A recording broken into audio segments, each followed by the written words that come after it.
You're listening to the Nerd to Know Media Network. Join us at nerdtoknowmedia.com.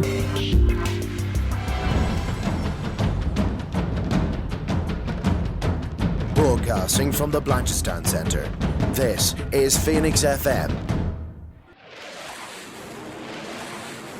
This is 92.5 Phoenix FM, community radio for Dublin 15.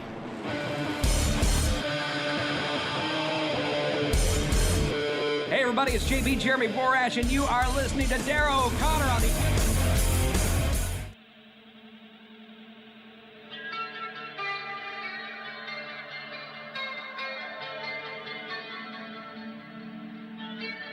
Welcome to the Wrestling Rewind, the only wrestling podcast by fans who don't hate wrestling.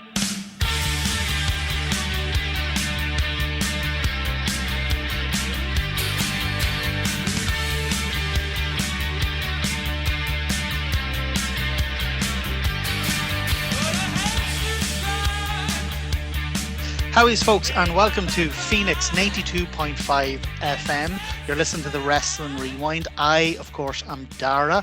I've had a tremendous amount of vocal surgery in the past week, and I've given myself just a wonderfully sexy accent. That old Dublin twang wasn't suiting me. So I've gone for this, and I think it's an improvement. Of course, I am not alone. We are here with, I was going to say the beast from the east, but I got the direction wrong there. You're out to the west. You're the best from the west. David, how are you? It's been ages since we've had you on the podcast and on the radio. Oh, it is so great to be back on the only podcast hosted by wrestling fans that actually like wrestling. Yeah, David Stevens. You can find me at the Dave Stevens on the socials and all that fun stuff. It's so great to be back. And wow, you sure do sound different, Dara. I do. And you know what? I have to, like, I as one of Dave's forefathers, I cannot tell a lie. I'm not Dara, I'm Martin. Dara isn't with us this week, so the boss is away. So me and Dave are just going to have the absolute crack. You're going to hear about some wrestling, but you're also going to hear about some salacious details about Dara. Like, Dave, did you know that Dara has 3 arse cheeks? Oh, did he have one removed? Yeah, I didn't know we're down to only 3 now. It was causing all sorts of trouble. But that's it, folks. So that was the show this week, folks. Hope it was great. Now we're going to be going over definitely Money in the Bank, some Forbidden Door, I'm sure. Maybe some talk about the AEW video game that's getting some buzz. I've seen a lot of gameplay footage. I know Martin's played some, so I'm excited. Let's get this thing started. Where would you like to begin, sir? Well, I tell you what, before we get into like the shows, so I think we'll do a wee bit of news, and then me and Dara did a fairly comprehensive Forbidden Door thing last week, but I'm very keen to hear your views on the big matches, and then we'll finish off with a good romp through Money in the Bank. But Let's do it. Starting off in terms of news, I think the first thing I want to bring up is that in the past week, like, so AEW have this massive show at Wembley, All In. They've sold an incredible 65,000 tickets. And in the past week alone, whether it's Punk, whether it's Forbidden Door, whatever the cause is, that has had a massive spike. And they're now up to 75,000 tickets. And I honest to God think they're going to sell out. So that's what, 90 there or 80? Sellout would be 90,000. So they've currently got the stadium set up for 80-odd thousand, but I think Wembley, like, packed to capacity is 90,000. So like, yeah, 80 would be the goal with like wrestling stage and stuff. That's very, very impressive and ambitious, and I'm all for it. I'm all excited. I mean, the more attention that we can get to wrestling, the better. It's like I say, just if one style is not for you, there's another one that is. So this is really exciting. You know, it's interesting because Impact was also very popular in England, even when it was going downhill in the US. They seem to definitely cling to that style of wrestling. So I don't have any doubts it'll be successful. Yeah, I mean, I think it's partly because obviously we're not in England here, but I think just this side of the Atlantic, we're constantly fed a diet of American style wrestling, but because it's on TV, we're also kind of simultaneously starved of it. So whenever you get a live show, like it doesn't particularly matter if you're like hugely into that promotion or not. Like if there was a live TNA event in Belfast, you can bet your life I'd be there. Right. You know, whereas if there was a live OTT event in which glorious state are you from? I'm in New Jersey. We've had WrestleMania several times. WrestleMania, but you haven't had OTT Scrapper Mania. And if there was a live OTT Scrapper Mania in New Jersey, I bet would you be there? I mean, I'm not even gonna lie. I'm Googling what OTT even means right now. Oh, so it's over the top, and it's actually genuinely surprisingly big. I mean, in terms of Ireland and Europe, but it's surprisingly. Is it the name of the company? Oh, that's the name of the indie company, right? Yeah. Oh God, folks, is that not the most furious typing you've ever heard? I know. No, I have a mechanical keyboard because I'm a dork. That's one of the ones that still have the huge chunky buttons where there's about 1.5 inches between the button and the actual connection at the bottom? I really, for gaming and when I do programming, I just like the feedback that I get off the keyboard. So yeah, what are you gonna say? Now, it was fun when I used to work customer service calls and people would be like, somebody running around. I'd be like, no, it's just how loud my keyboard is. Somebody firing a Thompson submachine gun in the background. I'm looking at over-the-top wrestling now, and now I want to go to a show. Oh, they're actually amazing. Like they look really good. Why wouldn't I go to this? Genuinely really good. Well, one of the things, again, this is another little tidbit into the little insight into our group here that people won't know about Dave this time is that he needs a mechanical computer because it has that extra distance between the buttons and the actual connection, because Dave loves long false fingernails. They're like his thing, and we love him for it. Very true. Yeah, and I especially like getting the gel glue on them because I really like the way it kind of primps them up, a little glitter in there. No, I mean the distances, but it's a Corsair like K95. Half our listeners probably have it. Screw you, Martin. Let's go. Let's talk about that. Right. Well, the other thing is that obviously AEW Fight Forever is now out, and me and Dara again we had a good old crack about it last week. But one of the things they've revealed. So we actually had a bit of a chat about this in our. You got to sell me on this game. In our texty group. Well, no, I agree with your strategy. Wait 2 months and buy it when it's half the price. Like I bought Tears of the Kingdom the minute it came out, and if I had to wait a month, it's now in Toys R Us for 35 quid.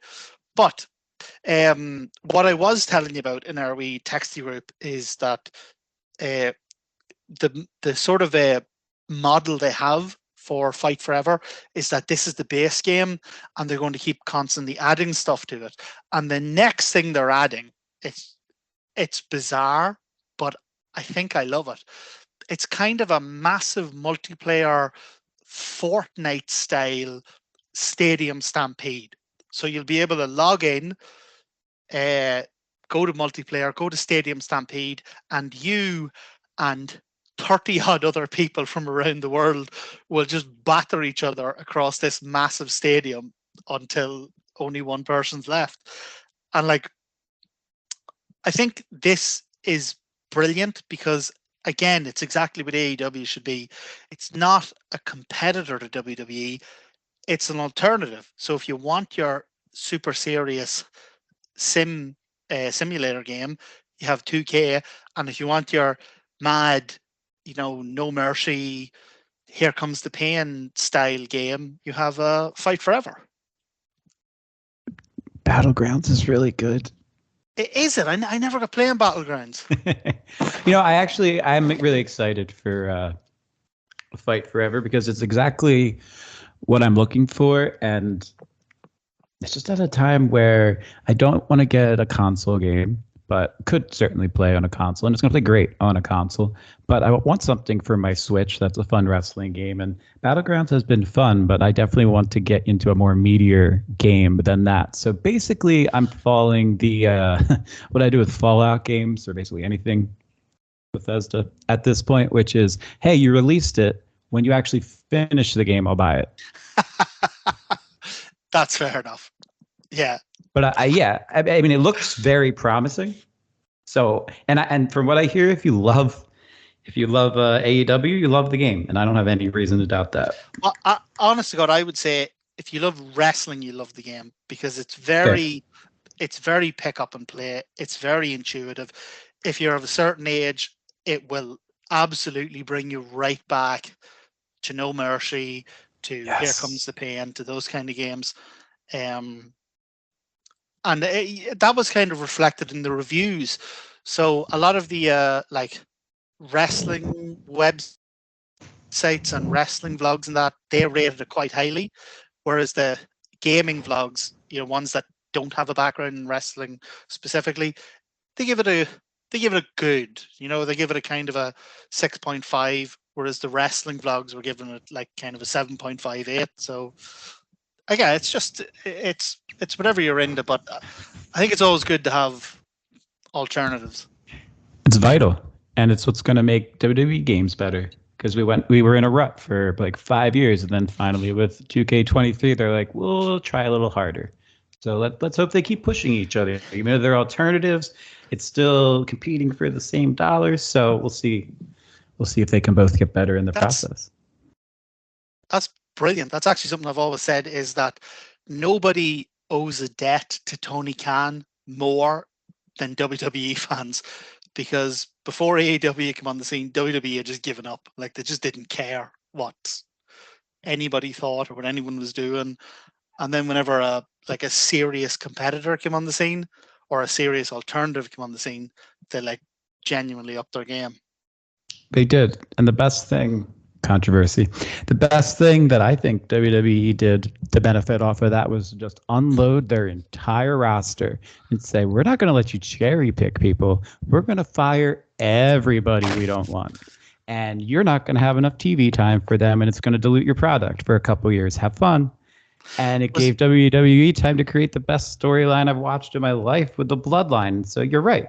It's funny to watch how having vested interests and playing off of each other, and well, maybe we can do this or do that, and then you factor in the pandemic and how that made everything so close quarters, and you could really accentuate certain people's mannerisms, really tape stuff to establish characters that maybe never would have gotten over if there was a live crowd, but now the live crowd loves them more than anybody else.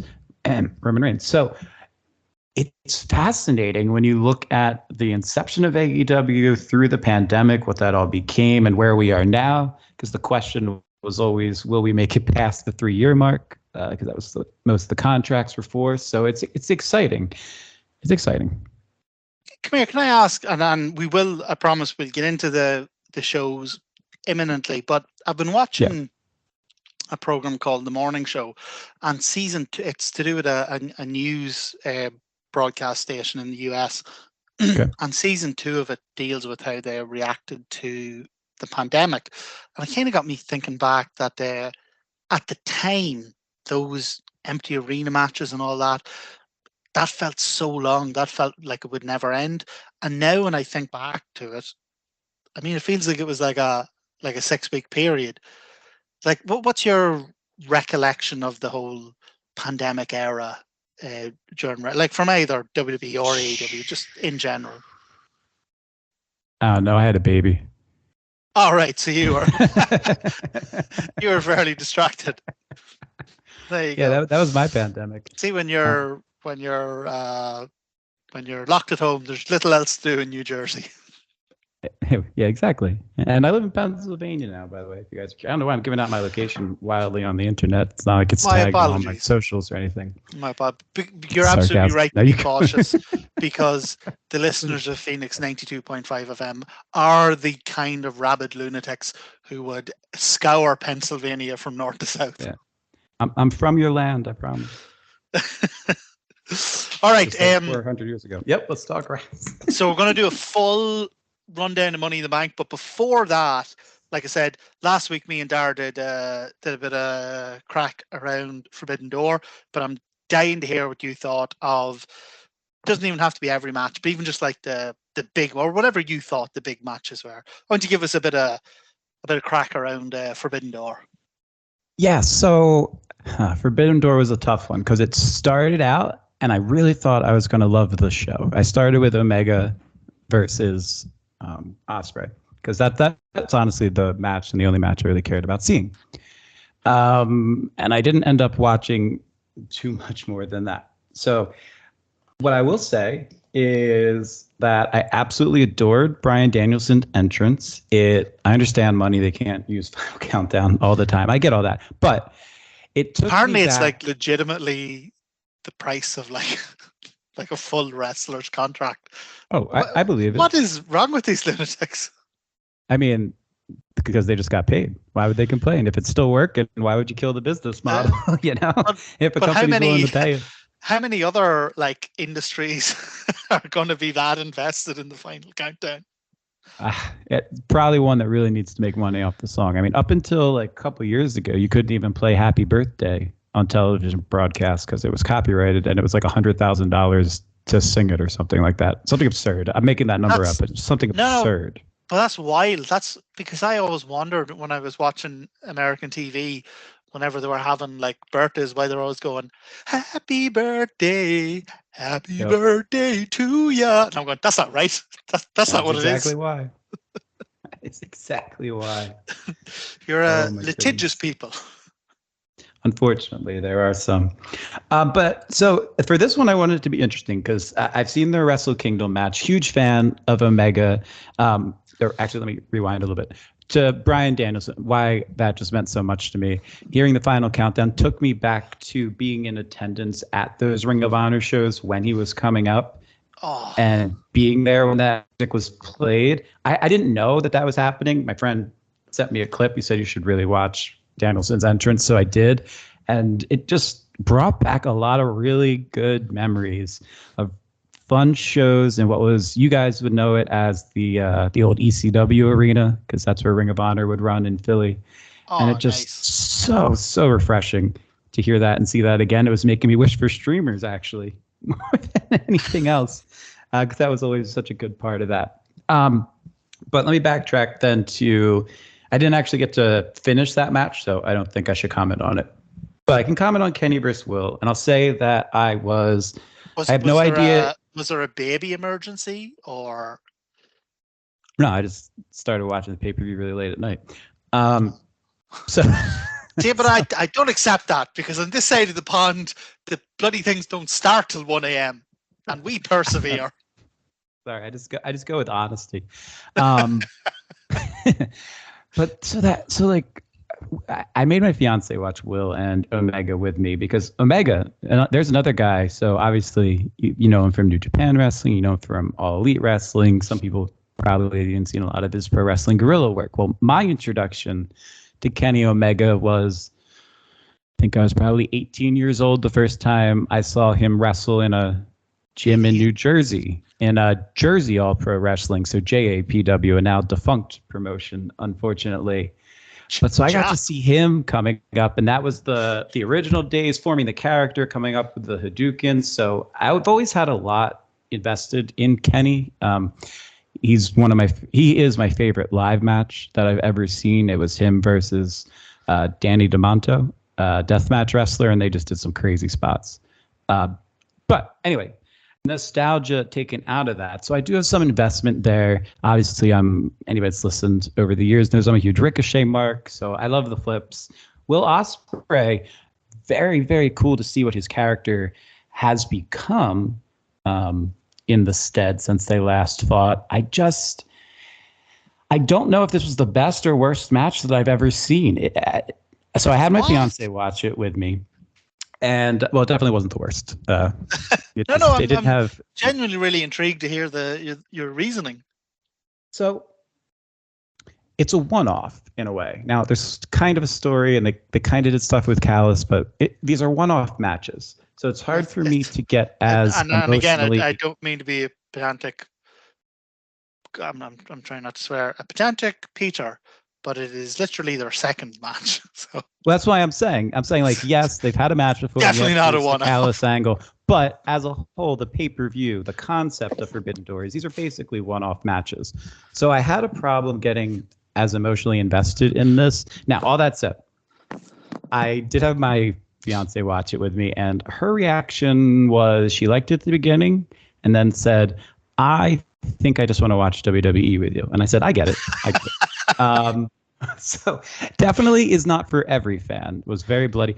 I didn't enjoy when they went to, and I'm sorry to make the comparison between Kenny Omega and Roman Reigns, because I feel like my Twitter's on fire right now and this hasn't even aired. But it was like watching the Superman punch over and over. Like, I get it. You can do the V trigger. I get it. It's like facing a final boss. But at the same time, they were brutal and they looked so vicious, and I enjoyed them. That's why I keep saying, like, I don't know if I liked it or if I didn't like it. It was definitely an excellent bout.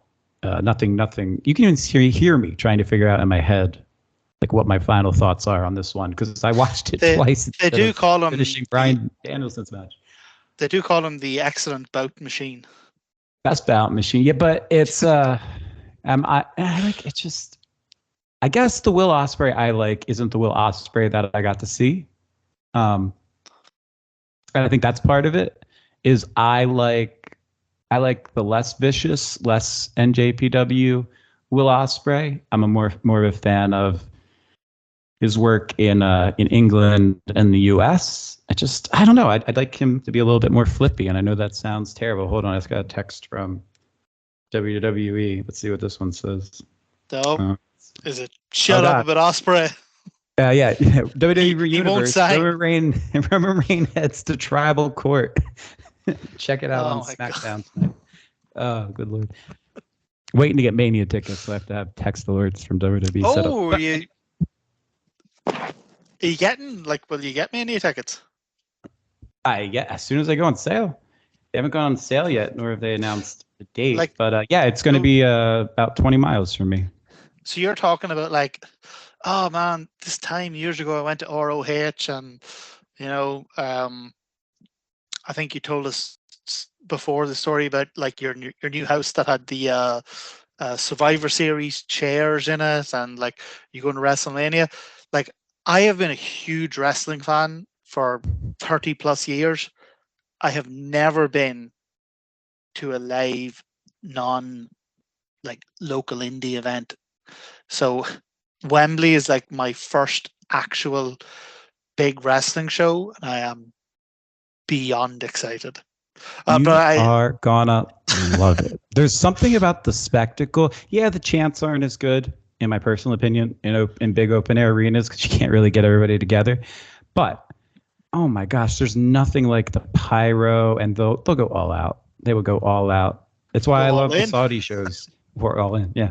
But it's the same reason I love those Saudi shows. It's just so over the top when it comes to those arena shows, with the extravagance and the pyro and the lighting, and obviously the cons are familiar with the territory, so I think it'll come across really well.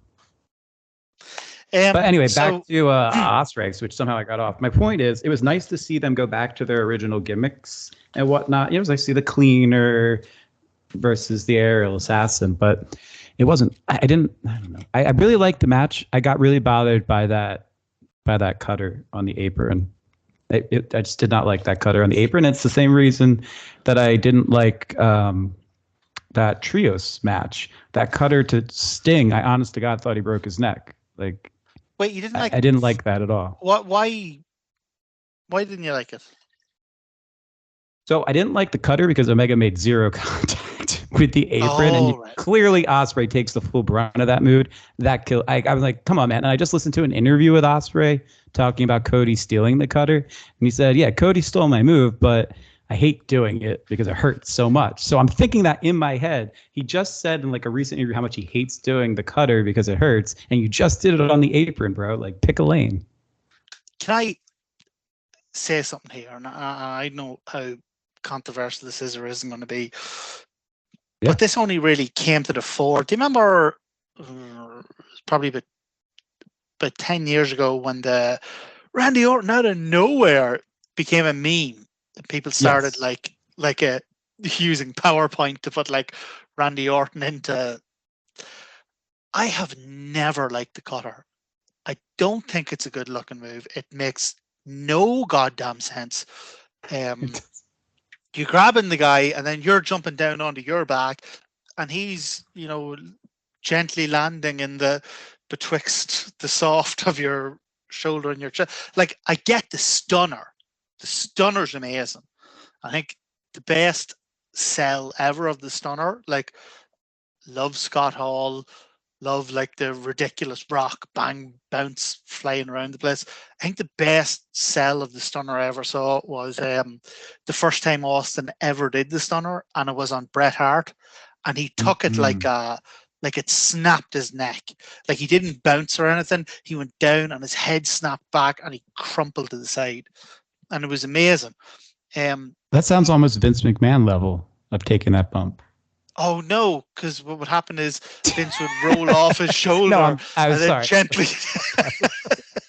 By the way, somehow I've ended up on the Wikipedia page of all the different variants of the cutter, and I'm still scrolling. This is ridiculous. There are some. And one of my favorite wrestlers is Diamond Dallas Page, and I still didn't like the cutter when DDP did it. But it was real awkward in that trios match. I don't know if he didn't catch Sting's head or Sting went down early, but it kind of looked like he landed on the back of Sting's head, and I didn't like that. I saw all these great memes of Sting flying off a ladder and stuff. I don't know where any of this was. The match that I watched on the pay-per-view was god awful. That's all I have to say about the trios match. No, it absolutely was. If even if you listen back to that, and I'm like of the three of us, I'm the big AEW guy. But if you listen back to the podcast last week, even I say the only like genuine disappointment on all of Forbidden Door was the Sting Trios match, because normally the Sting Trios matches are like this amazing palate cleanser, like it's sort of cocaine banger, but also kind of comedy, but also kind of like, oh my god, this 64-year-old is leaping off the Statue of Liberty or whatever. The only thing I would say is that they did do a make good on Dynamite that Wednesday, where Sting and Darby Allin had a genuinely brilliant match with Jericho and Sammy Guevara. But I think that's because but I think that's because they kind of knew that wasn't very good. It's so good though. I mean, I would say that if so, I guess the crux is, from everything that I saw, I enjoyed it.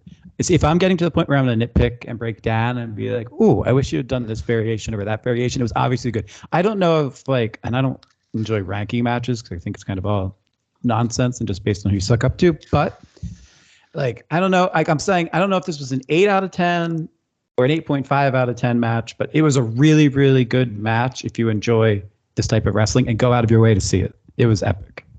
Yeah. The Kenny Omega versus Ospreay match. I actually 100% agree with you on the ranking matches thing, because wrestling has existed for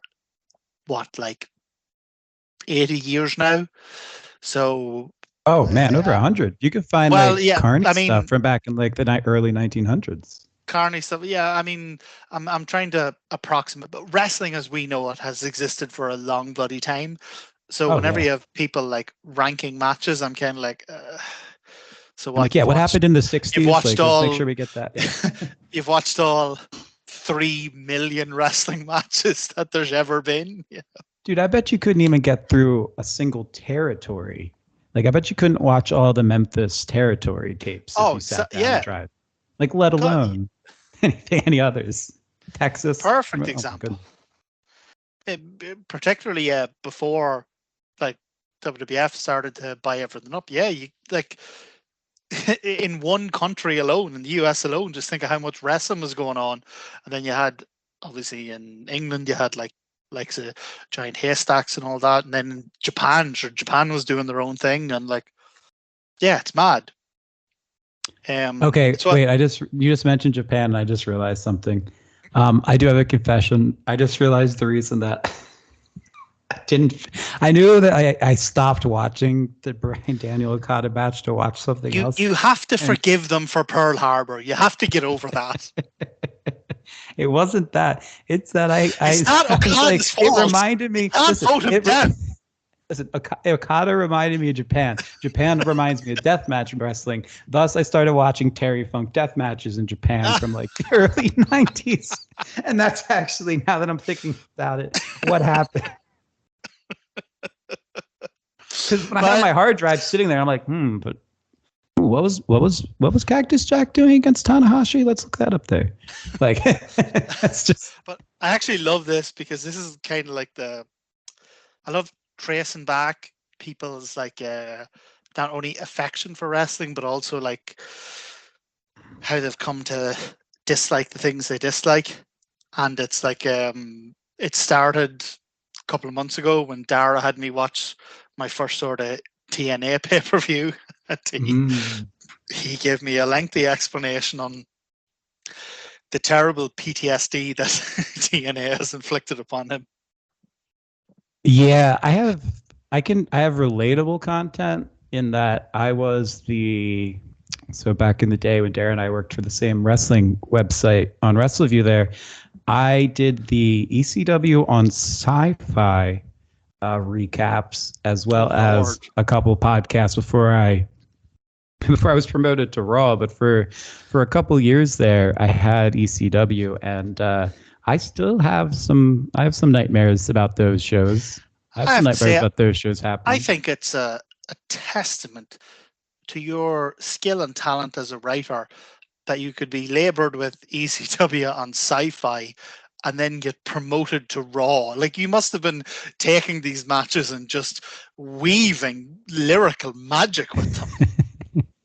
If one of the people on the site did say that if you were to listen to me, I can't quote it because it's vulgar, but it's better than stuff. So, and I'm not saying that's wrong. It really was good during a certain point. But let's talk about what's really extreme, and that's my excitement for Money in the Bank.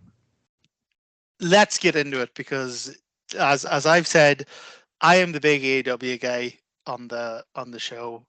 Dave is the big WWE guy. So, do you know what? I'm going to let you go off first before we get into the matches. Why don't you give me like an overview, your general thoughts of Money in the Bank?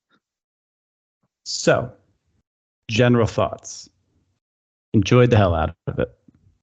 Absolutely. It definitely had viral moments that I was getting texts from different friends going, "Are you watching right now?" Which, for a pay-per-view happening across the pond in the afternoon, it's kind of exciting because usually people are out doing stuff during the summer. So it was really interesting to see people vested. Money in the Bank has that. It's always been a pay-per-view I look forward to because summer tends to be the time of the year when WWE takes risks. It's when we got the summer of Punk. It's when we got 50 other things I'm not remembering right now that would be great to back up my point. But even Ken Kennedy, there's an example, maybe. But Ken Kennedy, as an example, they will use it, or they would in the past, to kind of experiment with somebody, to see if we can really get this person over, whether it's for a match on the card or for the Money in the Bank match itself. And it still hasn't lost that allure for me. I hope this is not one of the gimmick pay-per-views that they get rid of. Overall, it was fantastic. And for the first time that I can remember since CM Punk beat John Cena, I care way more about a non-ladder match than the actual Money in the Bank match, and I'm completely okay with that because it's one of the best matches I've seen this year, if not the best match I've seen this year. And this is becoming a very, very tantalizing time to be a wrestling fan because you have AEW seemingly thriving or crashing, depending on what the news cycle feels like doing that week, and you have WWE either thriving or crashing, depending on the news cycle. But what we have had is what we haven't had in wrestling for, I don't know, decades, and that is a years and years long storyline. This has been going on since Roman came back from the pandemic, during the pandemic rather, and it's still going. And to anybody that thinks, I'm just going to break cards right now. To anybody, Fiend, didn't he? He did. He did spear the Fiend at some point. His big return was like a triple threat at. Yeah, he made it a debut. I don't know. Stuff gets blurry but having having this storyline where you had, the first phase of it, I guess, was like Jey Uso, main event Jey, and then the second phase was like bringing in Sami Zayn, and now whatever the third phase we're in now, this whole civil war. This is not ending at SummerSlam. If anybody thinks that Jey Uso is walking out with that title, you are absolutely wrong. And you're going to be crying, and I'm sorry. But it's going to be fantastic. And you know what? Maybe this story doesn't even end at Mania. Maybe it goes another year. If it keeps making me care and it keeps bringing me in, which is so bizarre. I'm enjoying, it's what Vince Russo said all those years ago, I guess, but actually executed correctly. You don't always need a wrestling ring to have a great wrestling show. And in this case, that's becoming so true. I've never been so emotionally invested in a story for wrestlers that aren't my favorite. So this is all coming organically from the crowd responses and the toying with the emotions. Let's get your hopes up with Sami Zayn when he was never going to win. Let's get your hopes up. Drew will win. He'll never win. This is all Roman's story. Even WrestleMania, even bringing Cody back, it's not Cody's story. This is Roman's story. And it's becoming so quintessentially a part of the WWE fabric that I'm kind of in awe of the storytelling because I'm not seeing it in AEW. I'm not seeing it in New Japan. I'm not seeing it in any of my local independents. Nobody's willing to take this risk. It's a bold move for WWE. They've changed their live event strategies. They're doing locations based on stories that they're telling. They're actually planning stuff out months in advance. It's so nice. It is so refreshing. And you watch Money in the Bank, and that's exactly what it felt like. It felt like every match mattered, but every match also furthered something else. I don't even know where to start. It was just so exciting, but the bloodline takes away so much that I could spend an hour talking about Ricochet and Logan, which I would love to. I could spend an hour talking. I don't know where to start with this one. Well, before we start, yeah. One thing I actually wanted to ask you, because you said something there that really brought up a question. You said that you hope that they keep Money in the Bank as a real top level pay-per-view. So I was wondering, as a gimmick pay-per-view, because Triple H said that he was going to start getting rid of the gimmick pay-per-views, exactly. Keep Money in the Bank. So do you think, if you keep Money in the Bank as a pay-per-view, do you think that's a good thing? It replaces maybe King of the Ring as one of the big five, or you're not replacing it. They're not reducing the number of pay-per-views, but as far as the big five, King of the Ring isn't one of the big five anymore.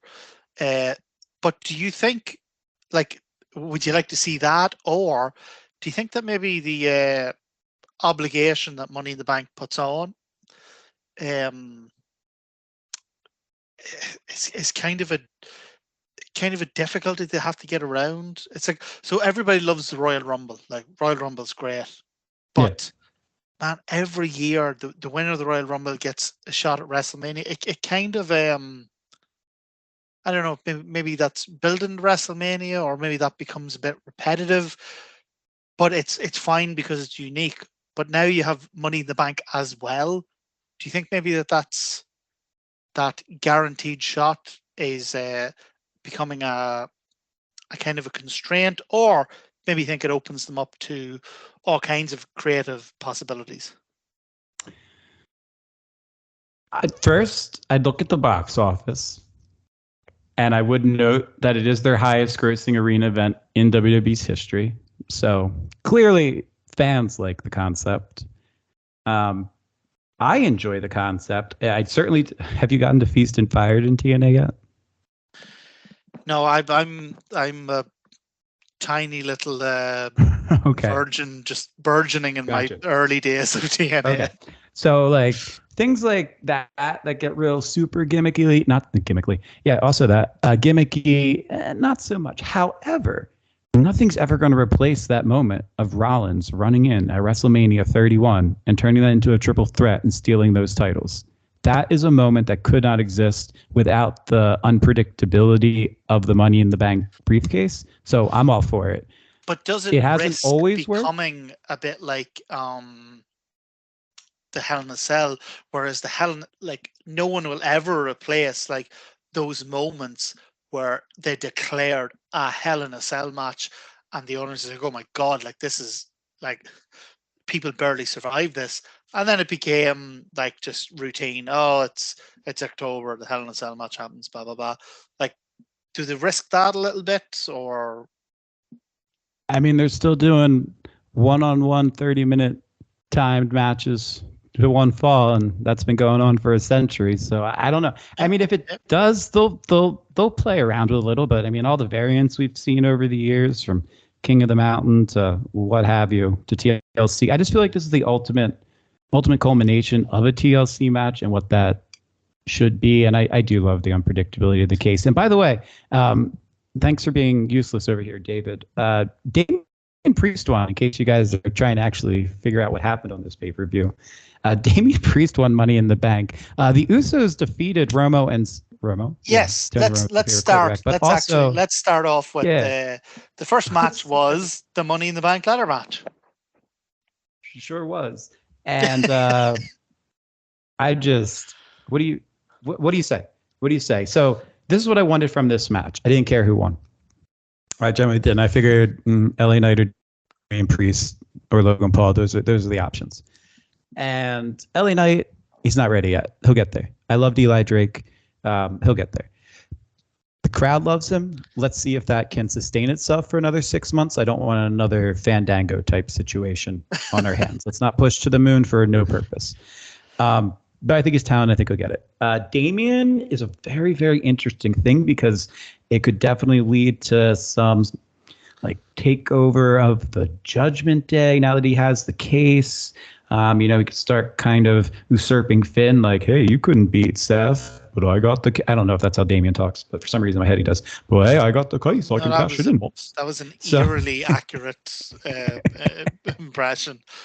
In fact, so much so, what I'm going to do is I'm going to isolate that, and the next promo we do for the Wrestling Rewind, I'm going to be like, very brief interview with Damian Priest. Which is fair. And I know that Finn's supposed to be doing something in NXT. I don't have a response for that. You're right.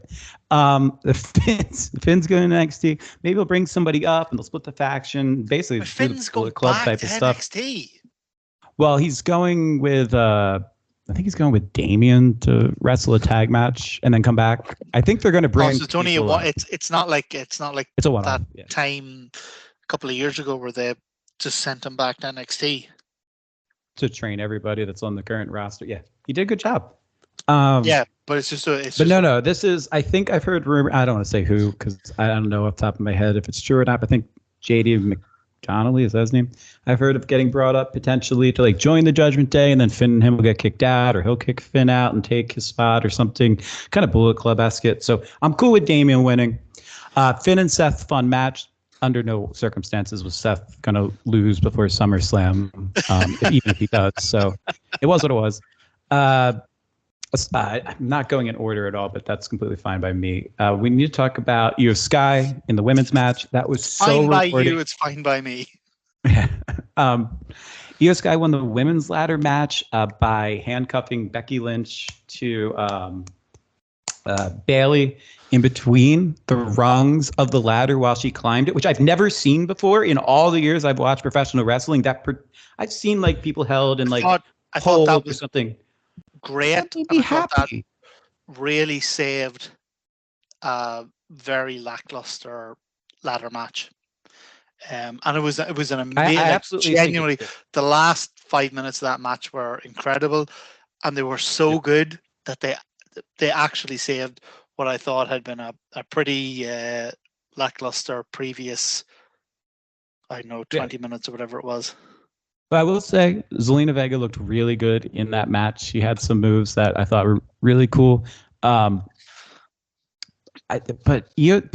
just makes me happy when I see something in wrestling I haven't seen before. So seeing that handcuff between the rungs, I was like, yeah, cool. Let's do this.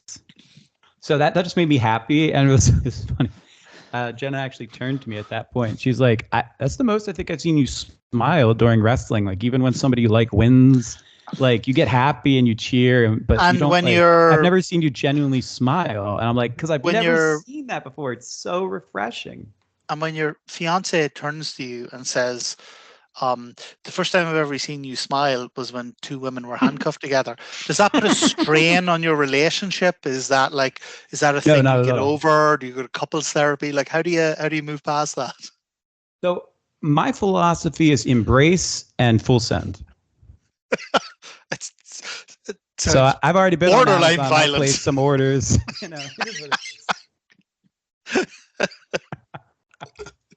How are we on the? I don't want to hit the hard break before. We're good. We are still absolutely in sync with the wonderful people of Phoenix 92.5 FM. We have about 10 minutes left, which I think is more than enough time for you to get through the two remaining matches. You'd think it would be. So let's talk. I get the impression that you're not going to be dividing your time evenly. Not at all. I loved seeing what Shayna Baszler did to Ronda Rousey. Ronda needed something for her character. She is too good. She should be the Brock Lesnar of the women's division. They are not using her properly, and you can't waste a talent like that you're paying like $5 million a year. Like let's get our stuff together on Ronda, and it looks like they are, and they're going to be putting Shayna over in the process. Loved it. Liv Morgan and Raquel, not sold on Raquel yet, but Liv Morgan and Raquel ended up winning the women's championships for them, which frees up the championships because they weren't going anywhere if those two stayed together. I didn't watch Gunther versus Riddle, so whatever. John Cena, what? Now, I get it.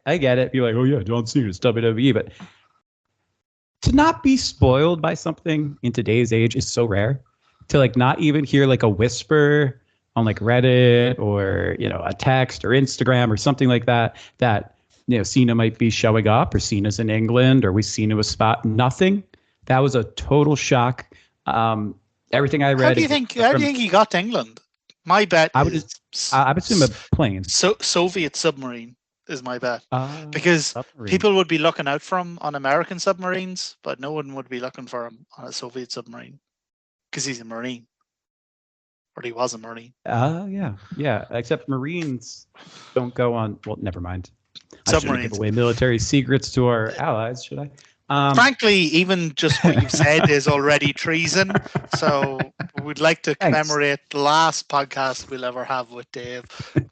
Very much look forward to hearing his smuggled out messages from his cell beside Julian Assange.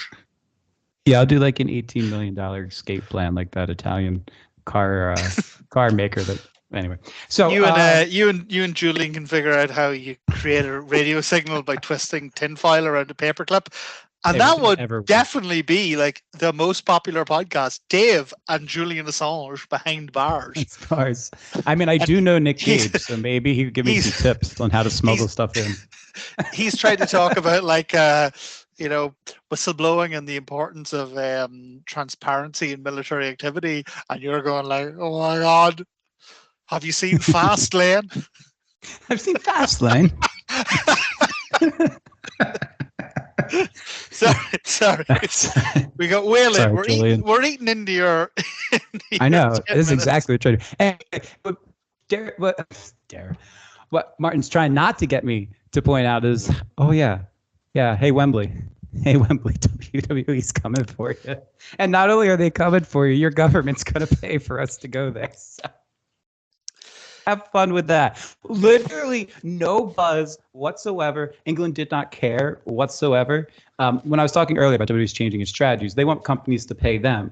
They want countries to pay them to bring events to cities. Do you think people were confused? Do you think John Cena came out and said, "Hey London, we're bringing WrestleMania," and people just Googled like, "Oh, London wrestling," and All In came up, and they were like, "Oh, buy tickets."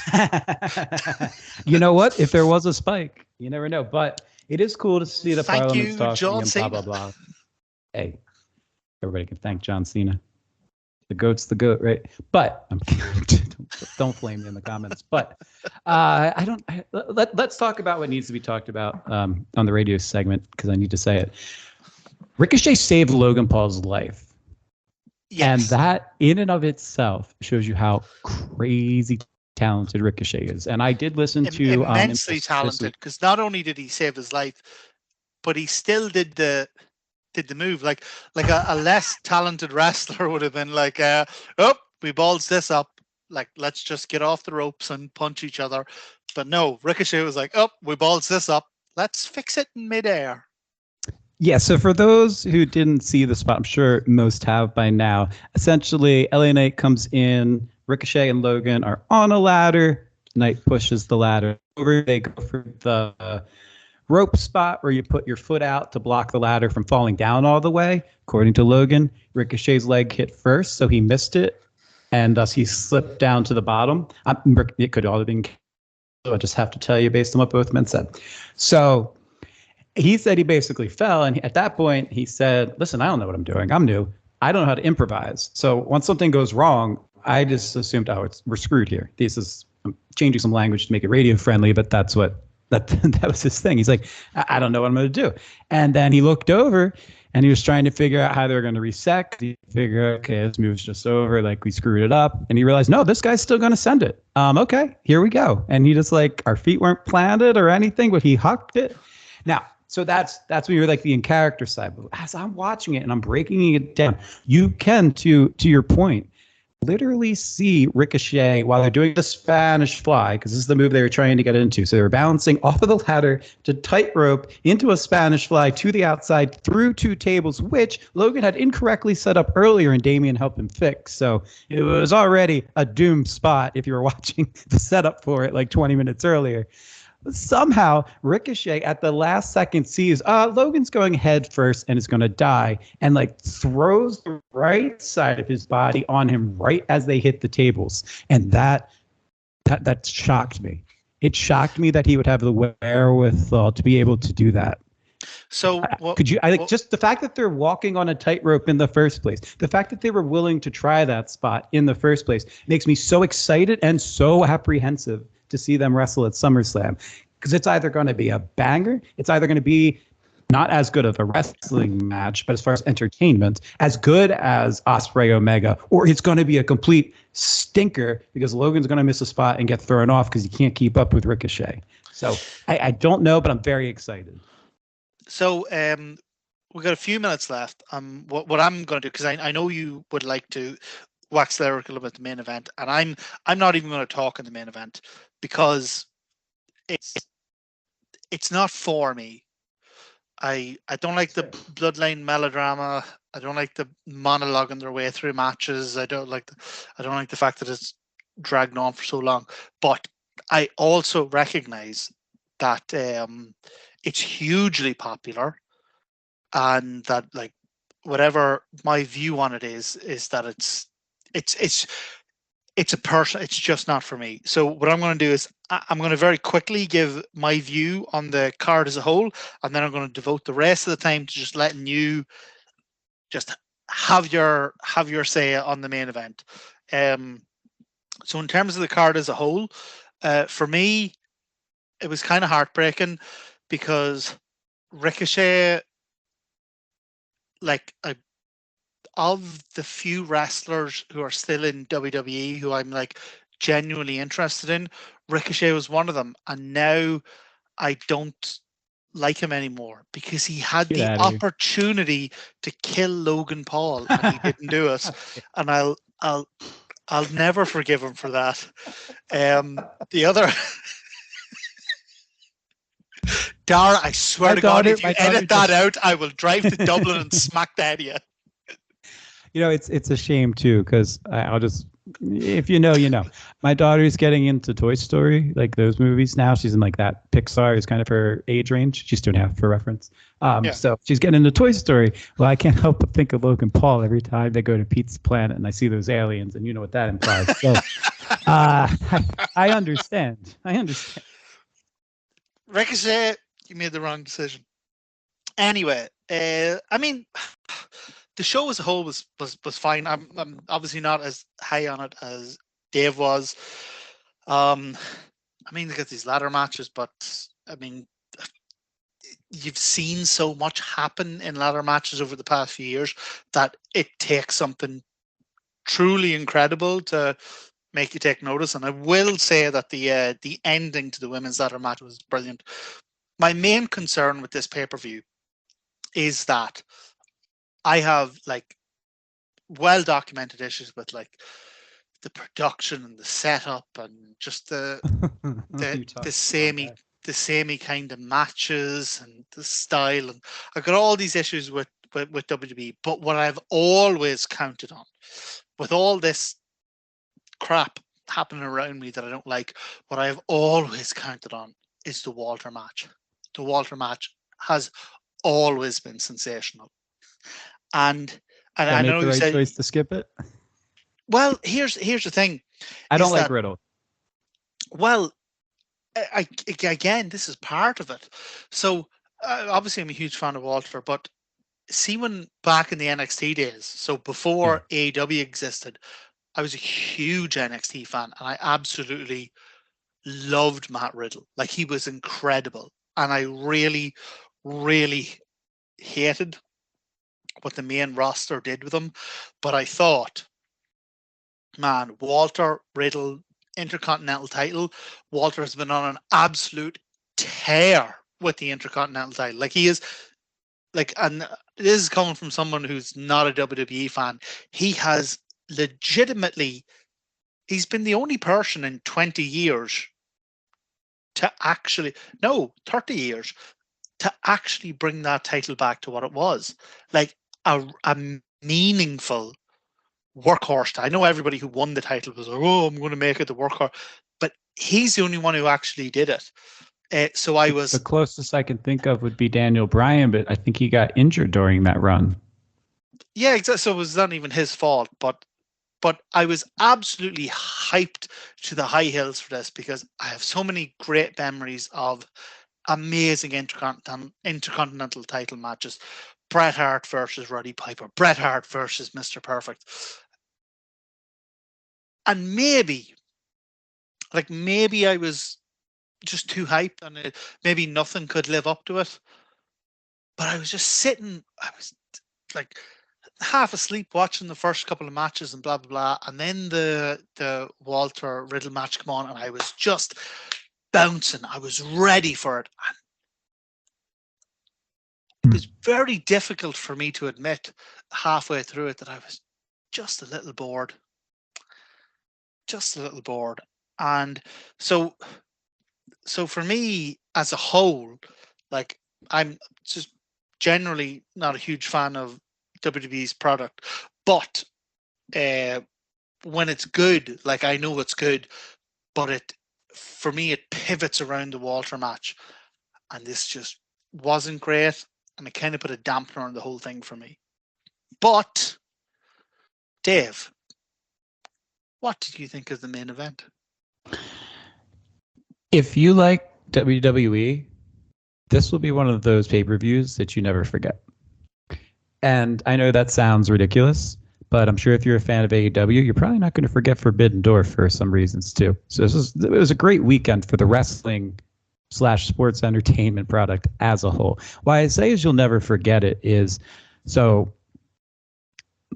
my fiance and I have been together since 2019. I didn't really start showing her my quote unquote hobby of wrestling until later in that year, going into probably Royal Rumble. Royal Rumble 2020 was probably when I got her into it. This is the first time in her entire life that she's ever seen Roman Reigns gets pinned. And she's seen all of his big matches. So to see the actual genuine shock come out of somebody was very refreshing. And I was surprised too. I wasn't quite sure how they would go with it. It was a 50-50 outcome in my result, but it was exactly the way that this story needs to be told. Yeah, if you don't like the soap opera-y, drawn-out stuff, it's not for you. But if you really like getting invested and seeing how funny Sami Zayn and Kevin Owens and how creative Paul Heyman is, and how, I hate to use Triple H's word, but how cerebral,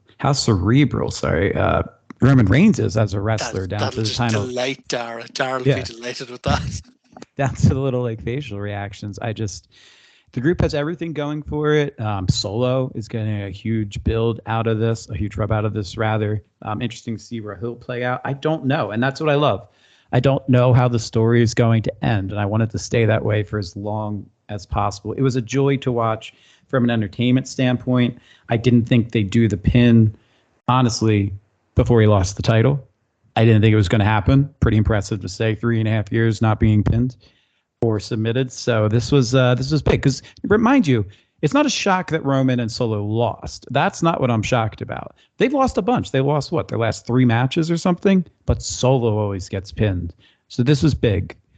This was monumental. And if in the monolith of the WWE universe, this is going to be one of those days that's stamped in there right next to buying WCW or ECW's first one night stand. Is just going to be nights that wrestling fans remember, because something special happened that they haven't seen in a very, very long time. Snitsky punted the child.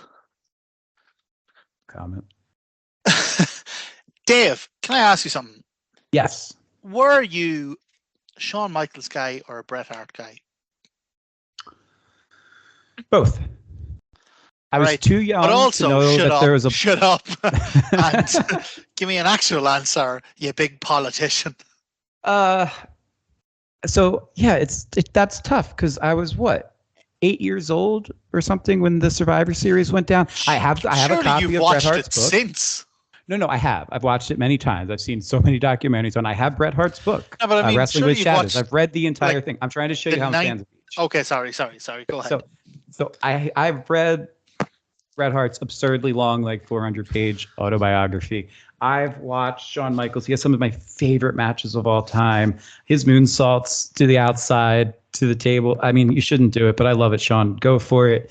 His stuff against The Undertaker, his match against Flair. I mean, when it comes to big matches, I mean, how do you not go with Shawn? But when it comes to like the wrestler's wrestler, obviously I like Bret. When it comes to who as a kid did I personally connect to more, I was singing Sexy Boy, but I was wearing my Bret Michaels. Sorry, Poison. I was wearing my Bret Hart shades. So the Sexy Boy music shades for Shawn Michaels, but the Bret Hart shades. And I'd say they both came out evenly in my old blue WWF wrestling ring with the action figures. Well, aren't you a pain in the arse? So I have a theory that an Austin one? I know, definitely not, because my theory I think is worth something. I have a theory that people who are fans of Bret Hart like AEW, and people who are fans of Shawn Michaels like WWE. So this is why I like both? And I think it possibly is, because like my mother was a huge fan of rock and metal, and my father was a huge fan of like Irish trad and like traditional Irish music and that. And I, like, my favorite band is the Pogues. It's perfect marriage of the two. So yeah, you're kind of like the exact person I didn't want to talk about this, because you're screwing up my amazing theory. Yeah, you're talking to somebody who's been to both a Shakara show and a deathmatch tournament within the same week. So we're talking about small indies and extremes. Well, look, here's the thing. I think we can all agree that WWE has far superior production value than AEW. What are you talking about? How can you say that the production is what pulled? That is the one thing from Forbidden Door that took me aback, because I don't watch AEW regularly. No, but genuinely, I think I need to get this out, right? Because it's too good, right? It doesn't feel like a wrestling show. It feels like a plastic toy commercial. It's too slick. It's too. There's no grit. There's no dark. There's no. It doesn't feel like AEW doesn't have dark anymore either. There was a collision, I heard. Well, there's no collision, but it doesn't. Do you know what I mean? Like genuinely, it's incredibly slick. It's incredibly like there's probably nobody else in the world can better produce a live production, because they've been doing it for 40 years. But my issue is that they've gotten too good at it. It's too slick. It's too plastic. It's too shiny.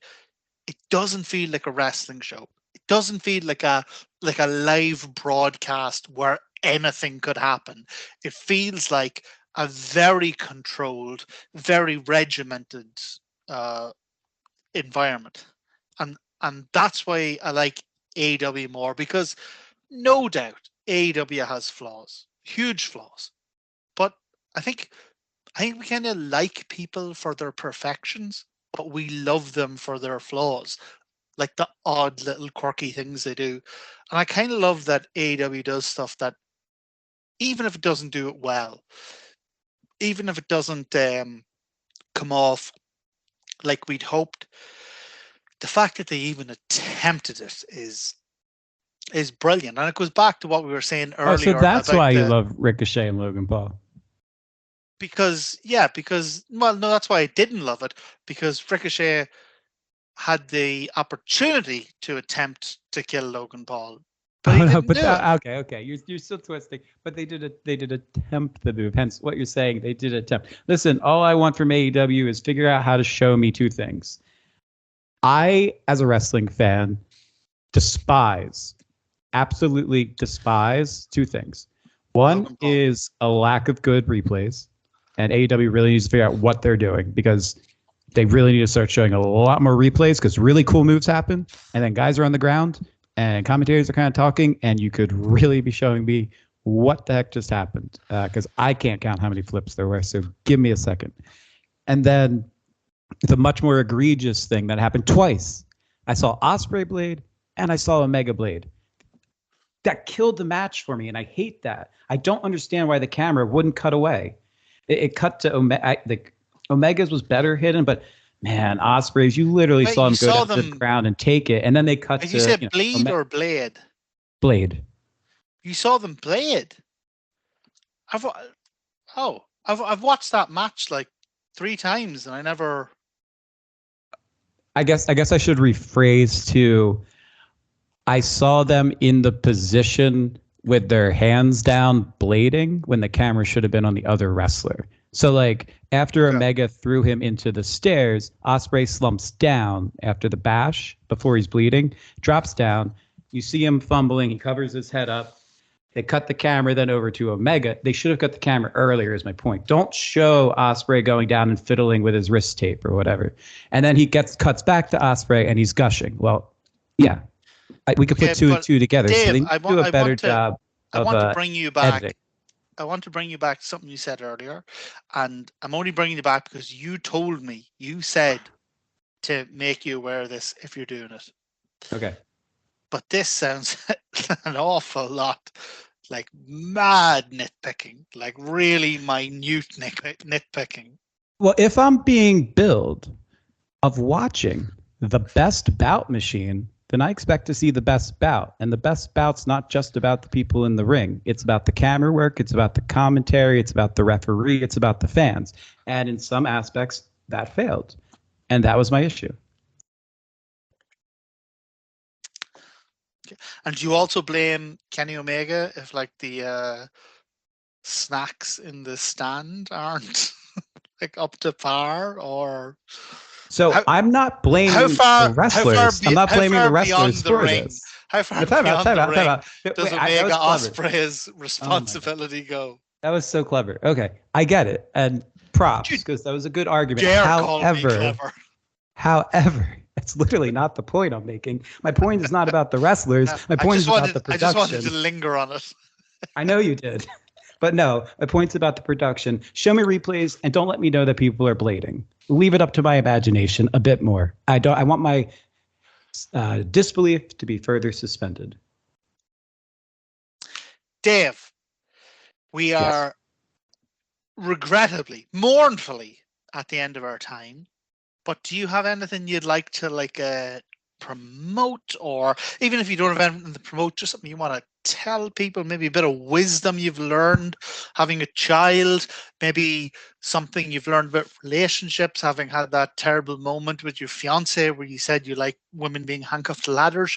Like, is there anything you'd like to share with either the listeners of Phoenix 92.5 FM or the world? Oh, absolutely. Guys, I don't know what you are doing, but August 5th of this year will be the 36th annual SummerSlam, and something tells me that's an event you don't want to miss, and I think I'll take my platform to promote that. Well, do you know what? WWE definitely needs all the help it can get these days. So I'm glad that you've taken the opportunity to promote SummerSlam on the Wrestling Rewind. I have no doubt that will add to the buy rate. Me, I don't have anything particular to add. I've had a wonderful week of just playing Tears of the Kingdom, playing AEW Fight Forever. Just a phenomenal game. And I've actually absolutely loved this podcast, just me and Dave. And I think what I'm going to do is we're going to sign off. We're going to say goodbye to everybody. Have a great time.